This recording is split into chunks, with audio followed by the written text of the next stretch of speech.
Oi, gente, tudo bem? Recordações do escrivão Isaías Caminha. Tem um personagem aqui que ele tem um pai e uma mãe. E aí ele diz que o pai dele é muito inteligente. O pai dele sabe o nome das estrelas, pode isso. O pai dele conhece Napoleão Bonaparte, pode. E ele fica falando o quanto o pai dele é maravilhoso, né? Por causa do conhecimento, né? Vasto que ele tem. E aí ele deprecia bastante a mãe dele. Minha mãe me parecia triste e humilde. Enquanto meu pai, olha o que ele fala, meu pai sabia o nome das estrelas do céu, explicar a natureza da chuva. Enfim. Foi com estes sentimentos que entrei para o curso primário. Dediquei-me assodadamente ao estudo, brilhei e com o tempo foram se desdobrando as minhas primitivas noções sobre o saber. Tem um filme que é muito legal, que é do Mazzaropi, só que essa história é um pouco clichê, né? Que é de um rapaz cujos pais bem humildes fazem um grande esforço, pagam para ele estudar fora, sei lá, Rio de Janeiro, São Paulo, e aí ele se forma. Só que os pais ficam assim, filho, quando vai ser a festa de formatura? Quando vai ser a festa de formatura? E ele sempre desconversa, entendeu? Porque ele morre de vergonha dos pais, que os pais eles são caipiras, falam errado, enfim, são pessoas simples, né? E ele acostumou com pessoas da corte, eu acho que é no Rio de Janeiro. É o mesmo que esse rapaz aqui vai querer fazer. Eu quero ir para o Rio de Janeiro. É mais ou menos isso que é do livro Sonhos Douro, né? No Sonhos Douro, se não me engano é do José de Alencar, tem dois rapazes amigos que saem de São Paulo, e vão para o Rio de Janeiro, que na época era a capital do Brasil. E eles são recém-formados em Direito e eles querem formar o seu capital, né? E um deles, que é o Ricardo, ele é um rapaz de bastante caráter. Ele continua com o mesmo caráter conforme ele vai vivendo ali, né, no Rio de Janeiro. Já o outro, o Fábio, ele não é assim. Inclusive, esse Fábio, ele é noivo da irmã do Ricardo. Outro dia eu vou ler para vocês ali onde eu estou, que o Ricardo ele começa a perceber que o Fábio ele está paquerando outras mulheres, inclusive a mãe da moça que ele gosta, né, uma mulher casada. E aí ele pensa, meu Deus, coitada da minha irmã, se ela soubesse, se ela visse o que ele está fazendo. Enfim, acentuaram-se-me tendências, pus-me a colimar glórias extraordinárias, sem lhes avaliar ao certo a significação e a utilidade. Houve na minha alma um tumultuar de desejos, de aspirações indefinidas. Para mim, era como se o mundo me estivesse esperando para continuar a evoluir. Esse mundo, né, depois ele vai dizer que é outra cidade que o espera. Eu não terminei de falar do filme do Mazzaropi, desculpe. Então, se eu não me engano, os pais dele descobrem um dia que vai ser a formatura e eles aparecem na festa. E eles praticamente, não sei se eles chegam a entrar na festa, mas eles são barrados ali, na entrada, né? E eles falam assim, ei, Não, mas é o nosso filho que está se formando. Nós pagamos o estudo dele 5, 6, não sei quantos anos, né, de faculdade. Nós custeamos tudo. Nós temos direito de estar aqui. Nosso filho está aí dentro da festa. Daí o cara da portaria não acredita, né? Porque assim, é um casal tão simples, né? Formando um jovem dali, né?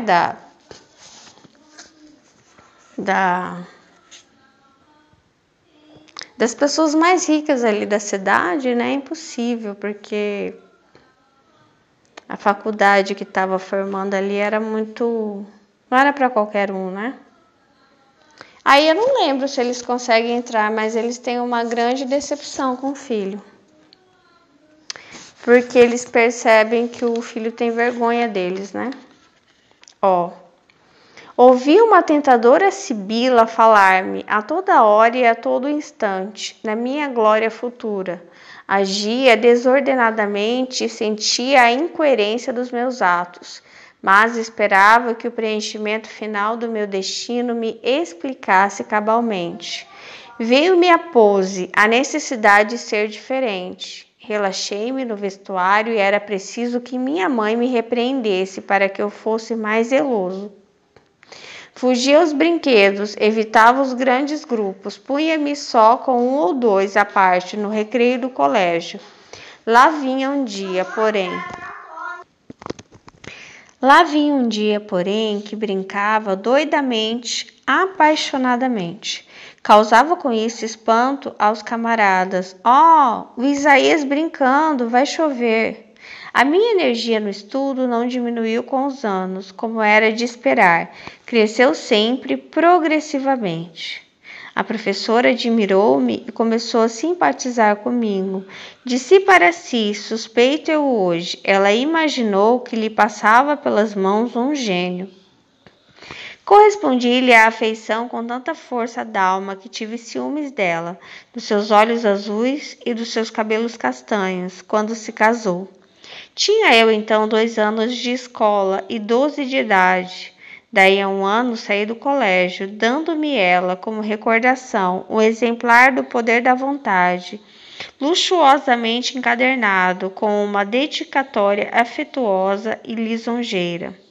Foi o meu livro de cabeceira, li-o sempre, com mão diurna e noturna, durante o meu curso secundário, de cujos professores poucas recordações importantes conservo hoje.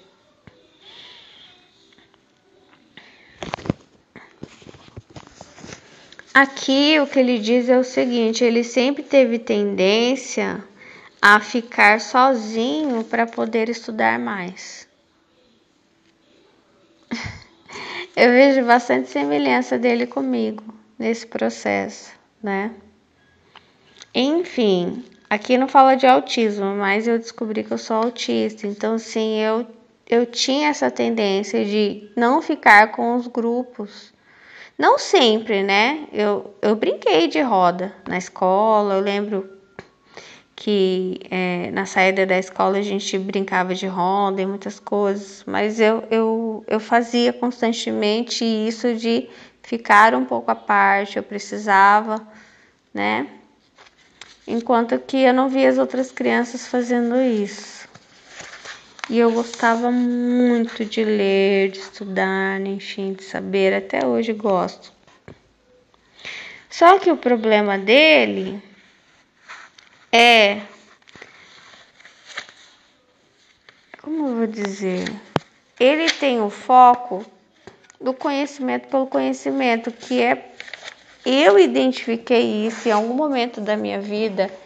Eu entendi esse erro, né? Que é um erro do ser humano. É o conhecimento pelo conhecimento, não. O conhecimento ele não é válido por si mesmo. Ele depende de como você usa ele. E quando ele olha para o pai dele e percebe, meu pai, ele sabe dar nome para as estrelas. Ele sabe o nome das estrelas. E ele olha para a mãe dele e ele a vê sem saber o nome das estrelas e desvaloriza essa mãe, esse conhecimento ele já tem um peso negativo aí, né? Porque ele não leva em conta outras coisas, né? Porque às vezes o pai dele sabia o nome das estrelas, mas a mãe dele sabia outras coisas, né? Como fazer a comida que ele gostava, né? Ela sabia quando ele estava triste. Ela sabia cuidar dele quando ele estava doente. O pai não tinha paciência. Não estava disponível. Entendeu? Ou seja, o conhecimento aí se torna um instrumento negativo, entende? É de cegueira, eu diria. E aí, como ele gosta muito de estudar, ele começa a pensar em ir para o Rio de Janeiro. Ó. Todas as manhãs, ao acordar-me, ainda com o espírito acariciado pelos nevoentos sonhos de bom agouro, a Sibila me dizia ao ouvido: vai, Isaías, vai, isto aqui não te basta, vai para o rio. Então, durante horas, através das minhas ocupações cotidianas, punha-me a medir as dificuldades, a considerar que o Rio era uma cidade grande, cheia de riqueza, abarrotada de egoísmo, onde eu não tinha conhecimentos, relações, protetores que me pudessem valer.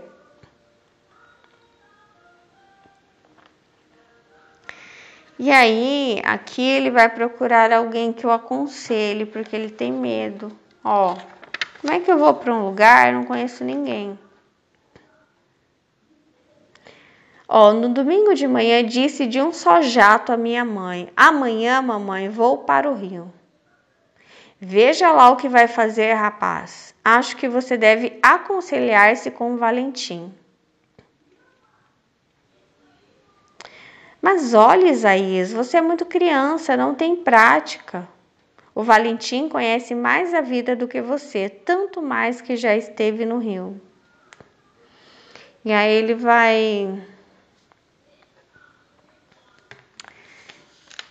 ele vai tomar conselho de outra pessoa, que é esse Valentim. E esse Valentim, isso aqui é na época das cartas, né?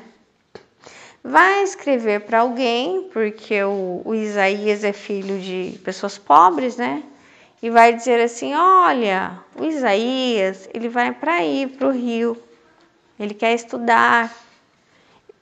Vocês podem arrumar um emprego para ele, um trabalho para ele, né?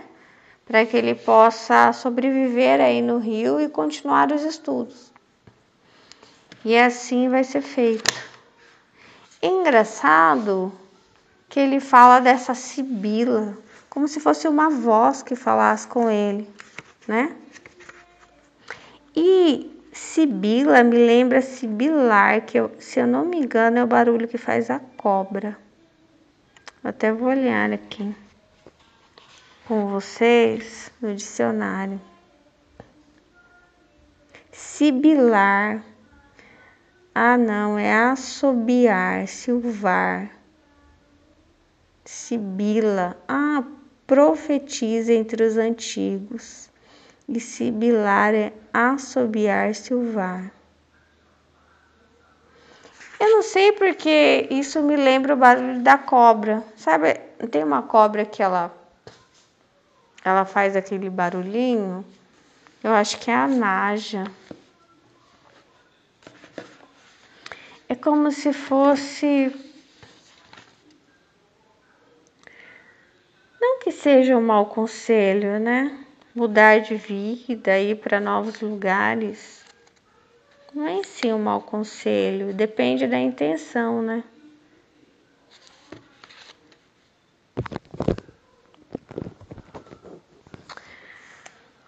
Olha,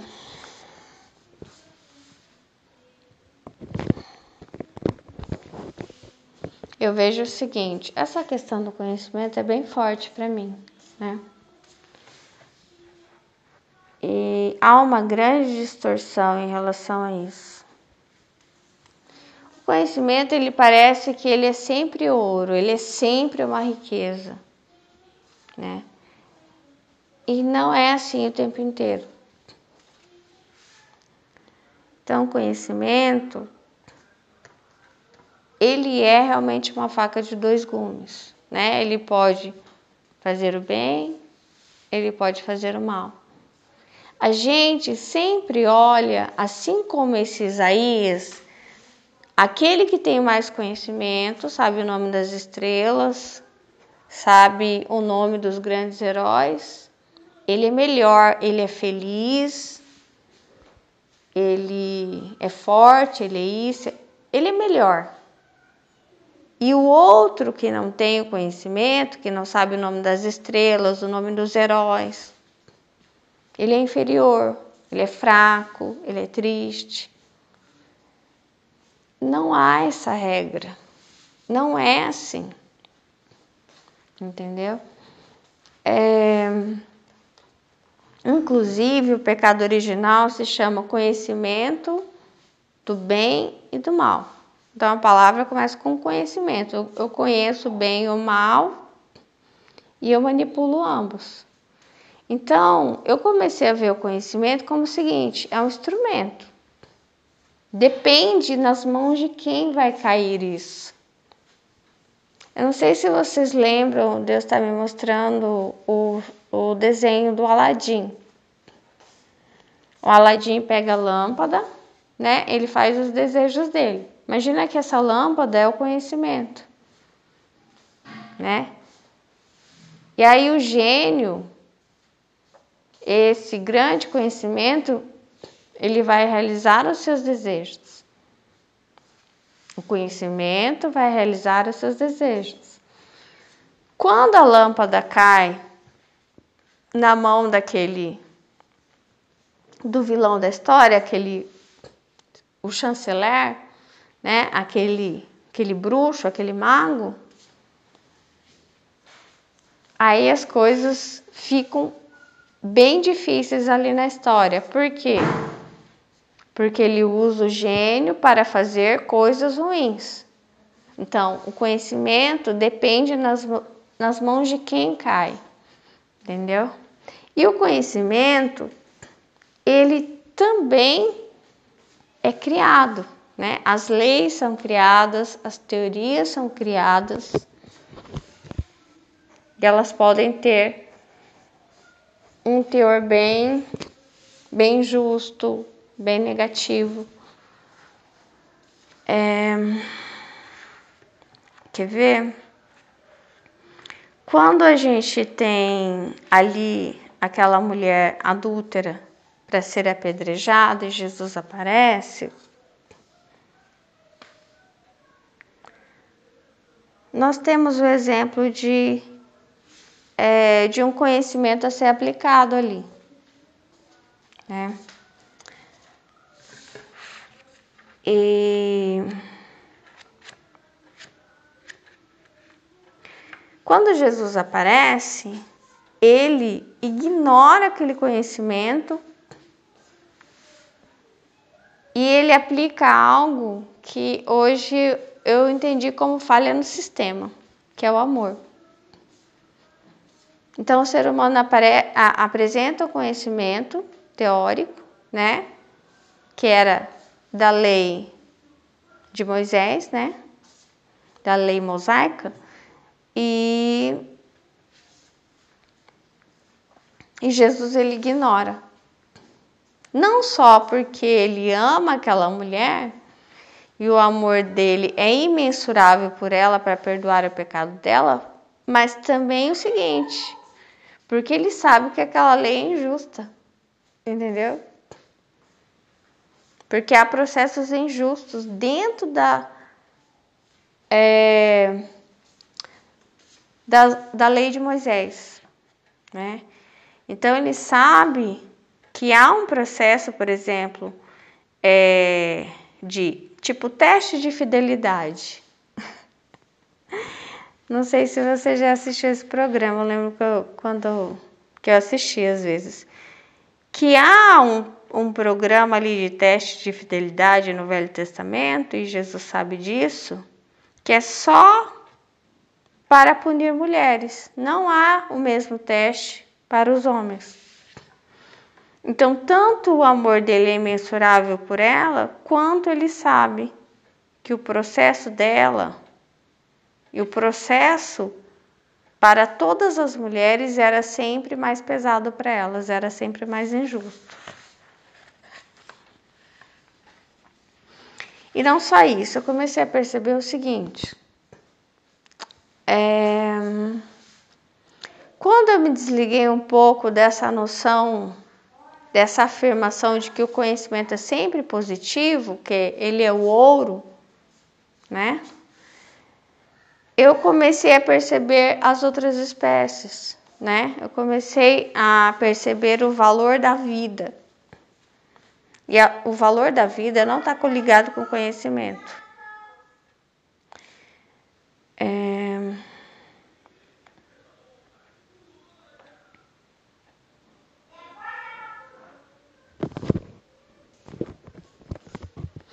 Inclusive, hoje, teve um momento meu com a minha filha que foi muito engraçado. Ela ficou mostrando para mim, mamãe, olha o que eu sei fazer isso.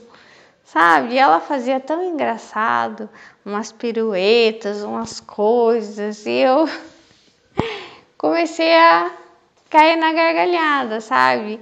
E a criança, ela tem isso, né? Ela quer mostrar, ó, olha o que eu sei fazer, mamãe. E às vezes esse Isaías, olha mundo o que eu sei fazer, olha papai, olha mamãe, né?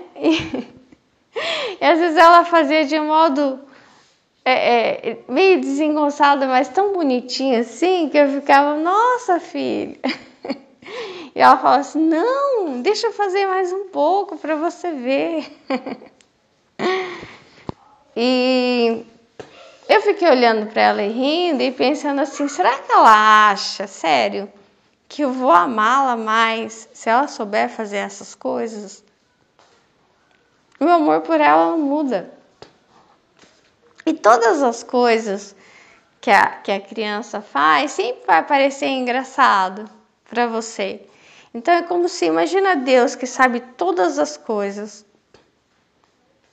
Qualquer coisa que as crianças aqui de baixo façam, para ele vai ser algo que você está querendo chamar a atenção dele, ele sabe muito mais que você.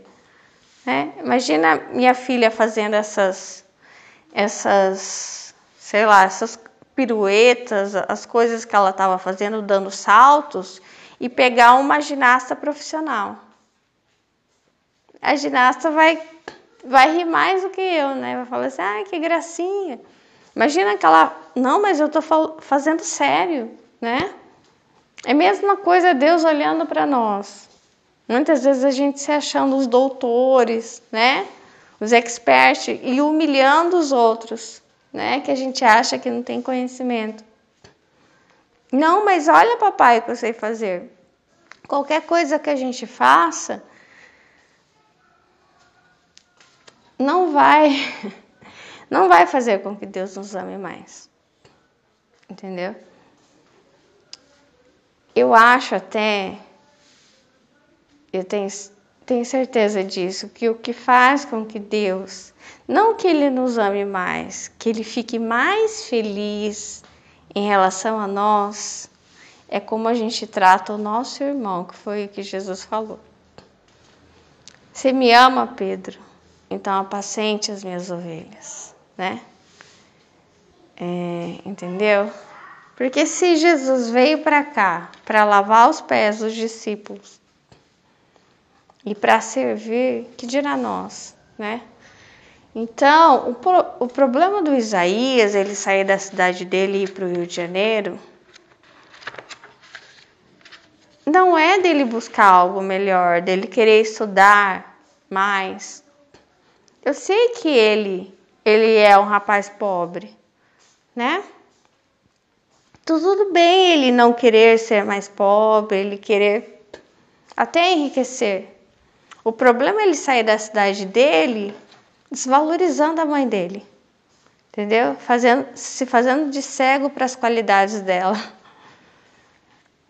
E para as outras pessoas que ele deixou para trás e que não tem a mesma capacidade cognitiva dele, a mesma oportunidade de estudo, ou as pessoas que ele vai conhecer e que não tem essa capacidade, entendeu? O problema é o tipo de pessoa que ele vai se tornar, e aqui eu já estou vendo. E que essa sibila fala para ele, assobia no ouvido dele, de que ele é superior, entendeu? Essa arrogância. Entendeu? E que Deus fica olhando e pensando,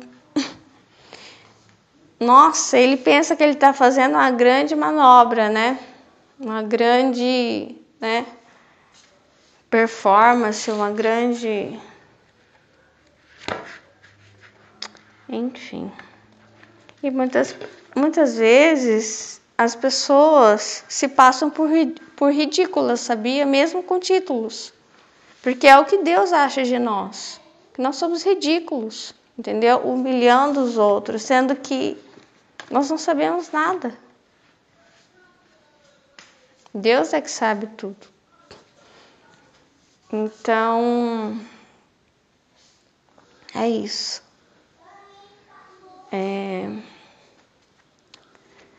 A gente não pode esquecer isso, tá? Que a gente pensa que o conhecimento é como se fosse um fruto que cresce natural, você come e aquilo é sempre verdade. Não. O conhecimento ele pode ser uma mentira também. Entendeu? Eu estava lendo outro dia o seguinte: quantos judeus ficaram bravos com Jesus porque ele disse que ele podia perdoar pecados? Sim, né? Porque só Deus podia perdoar pecados. Então as pessoas, elas, não é que elas não podiam ser perdoadas, elas tinham que ir para o meio da praça e serem apedrejadas. É porque isso estava escrito em algum lugar e aquilo era o limite. Entendeu? Muitas vezes o conhecimento, uma lei, pode parecer o limite, mas não é.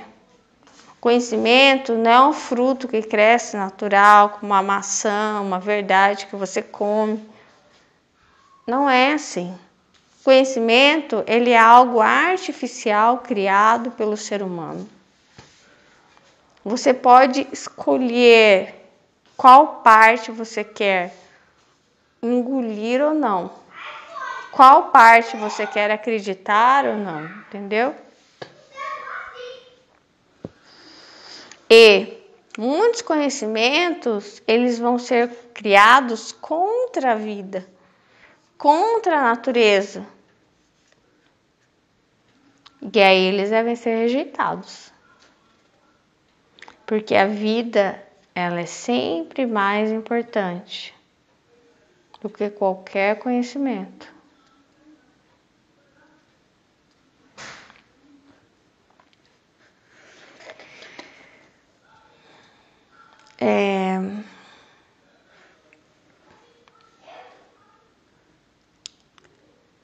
Depois que eu comecei a perceber essa questão do conhecimento, eu comecei a ver o reino animal, né, e o reino vegetal, eles crescem, eles florescem, eles envelhecem e morrem, eles se multiplicam, todos dentro de um impulso natural, né? Através de instintos, por exemplo, né? Então eles não têm um, como vou dizer? Eles não têm um roteiro, né? Faça isso, faça aquilo, não faça isso. Coma isso, não coma isso. Cuidado com isso. Eles têm um roteiro interno, né? Que é o instinto. Eles têm algo interior e que funciona muito bem para eles, né? O passarinho, ele sabe exatamente o que fazer. Passarinho macho, passarinho fêmea. Todos os seres, eles sabem e funcionam muito bem. E eu entendo que depois do pecado original, as coisas ficaram bem difíceis para nós, né? Porque a terra ficou ruim para o homem, né? A terra não machucava o homem, ele plantava no Éden antes do pecado. Só que ela dava para ele assim, sem que ele machucasse as mãos, sem que ele se cansasse, eles não envelheciam, então, né? E depois do pecado, as coisas ficaram muito difíceis para eles. Em algum momento, também começou a tal da cadeia alimentar. E para mim, esse foi o grande problema. Em algum momento, quando começou a cadeia alimentar é o quê? Violência. Qual é a ordem da cadeia alimentar? A violência. A violência é a regra. Um come o outro. Então, a vida, ela só continua através... São assassinatos, né? São mortes, mas por necessidade, né? Por fome. Um come o outro. E antes não tinha. Lembrando que todos comiam o quê? Verduras e frutos.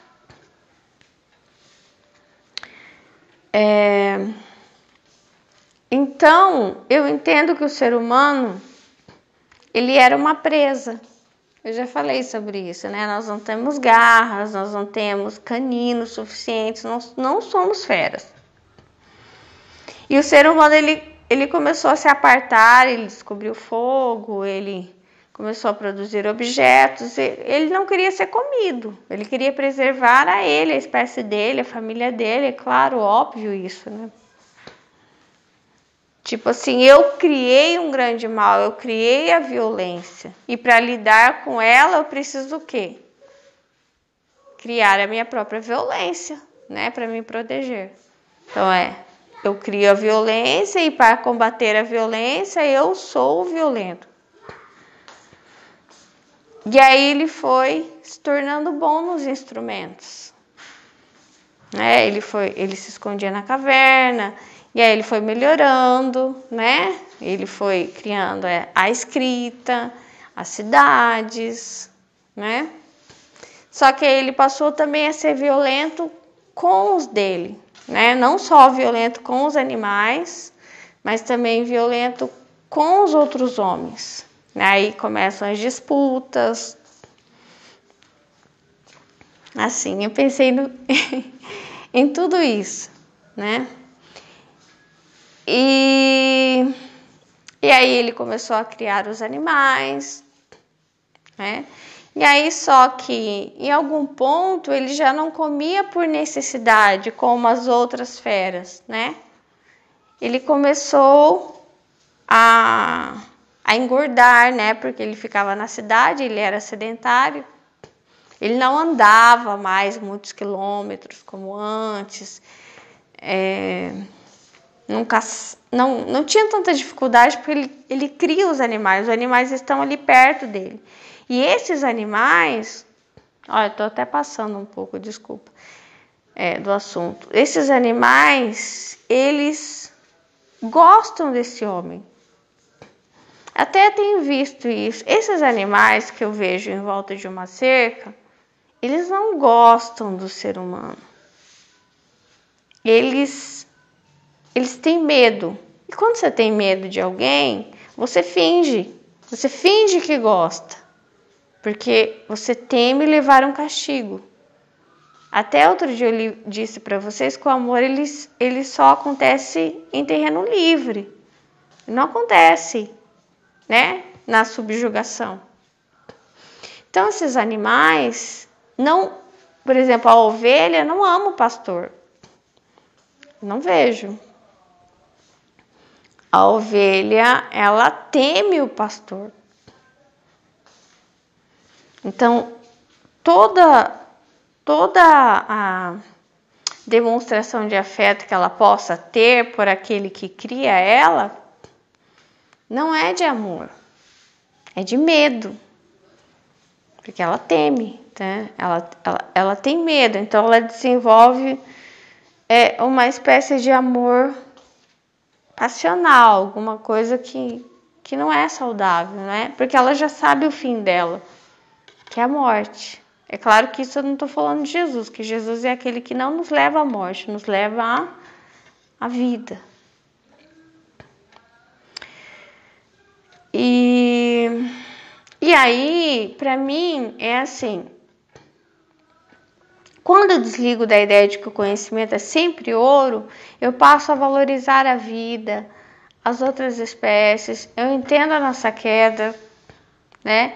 Eu entendo que muitas vezes nós vamos criar teorias e ideologias que são contra a vida, que são abortistas, que são contra o sexo natural, que são contra o relacionamento que Deus criou, né? Homem e mulher, e muitas coisas contra a natureza, enfim, muitas coisas. E inclusive com essa é difícil um pouco tirar, não que não seja importante ler livros, eu escrevo livros, é importante, mas não é o conhecimento pelo conhecimento. Aí eu vou terminar com isso, né? Então você deve valorizar de ler o livro, sim, mas pensar para que eu vou usar isso, entendeu? E há espaço para todo mundo, para todo tipo de trabalho, seja através do conhecimento ou trabalho braçal, né? E todas as pessoas e seres devem ser valorizados, e sempre, sempre. A vida, né? A vida é o principal tesouro. O conhecimento, ele veio depois da vida, entendeu? O conhecimento, a letra, a lei, a teoria, você pode ter acesso na vida ou não. Você pode nunca ter acesso, né? Jesus, ele era analfabeto. E no Éden a gente não tinha conhecimento. A gente não tinha livros, a gente não lia, não escrevia, né? E nós não tínhamos pecados, nós vivíamos para sempre. E no céu tampouco eu vi livros também. E quando eu tive acesso ao céu, se você ouvir outras EQMs, talvez você perceba isso. As pessoas sempre dizem o seguinte, é verdade. Você tem um acesso imediato a um conhecimento e você não sabe explicar, né? É como se, a partir do momento que você saísse do corpo e entrasse no céu, não vou dizer todo o conhecimento de Deus, eu não sei, mas grande parte dele entrasse em você, é como se você entrasse no rio. Não molha, você entrou no rio, molhou tudo, molhou todo o seu corpo. É exatamente isso, Deus está mostrando. Então, a hora que você entra, o seu corpo inteiro se molha. É diferente, ó. Quer ver? Tem um livro aqui. A vida tem objetivo. Eu abro ele, eu vou ler da primeira página até o final. Não é assim no céu. O conhecimento, ele molha você por inteiro. Entendeu? Então, assim, não é gradativo. A impressão que você tem é que aquilo te molha por inteiro. Da cabeça aos pés. Entendeu? Então, assim, parece que todo esse esforço que a gente tem aqui, lutando, correndo, parece sem sentido.